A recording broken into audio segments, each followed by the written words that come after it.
লাল গরু ঘাস খাচ্ছে এক সবুজ মাঠে। তার গায়ে রোদ পড়ে ঝলমল করছে। তার পাশে দাঁড়িয়ে আছে তার ছোট্ট সাদা রঙের বাছুর। নরম চোখে মার দিকে তাকিয়ে আছে সে, ভরা ভালোবাসায়, নির্ভরতায়।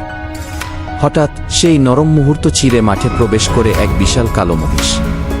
তার চোখে লালচে জ্বলুনি, শরীর জুড়ে পেশি, গলা থেকে বের হচ্ছে ভারী শ্বাস।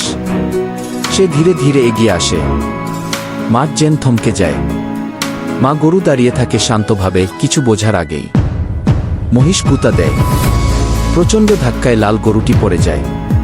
সে আবার উঠে দাঁড়ায়, কিন্তু মহিষ থামে না। শেষমেশ মা গরুটি মাটিতে লুটিয়ে পড়ে, তার ছোট্ট বাছুরটি পাশে এসে দাঁড়ায়। চোখের জল ঝরে পড়ে, ঠোঁটে কাঁপন। মা, মা। কালো মহিষটি সরে যায় ধীরে ধীরে, যেন কিছুই হয়নি।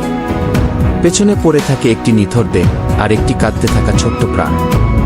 সেই দিনই বাছুরটি প্রতিজ্ঞা করে, সে মাকে মেরে ফেলা মহিষটার শোধ নেবে। সে শুরু করে পরিশ্রম। প্রতিদিন জিম করে, ঠিক মতো খায়, তার কোমল শরীর বদলে যেতে থাকে। বড় হয়, শক্তিশালী হয়, মাংসপেশি ফুলে ওঠে। সে আর কোনো সাধারণ বাছুর নয়, সে এখন এক সাদা বিশাল ষাঁড়। শেষমেশ সেই মহিষ আবার ফিরে আসে। তারা মুখোমুখি হয়। এক ছুটে আসে মহিষ, আরেক দিক থেকে সাদা ষাঁড়। ধাক্কা লাগে, ধুলো উড়ে, গর্জন ছড়িয়ে পড়ে বাতাসে। তীব্র লড়াই শেষে মহিষটি পড়ে যায় মাটিতে, হার মানে। সাদা ষাঁড় দাঁড়িয়ে থাকে গর্ব নিয়ে, ছায়ার মতো পাশে তার মার স্মৃতি।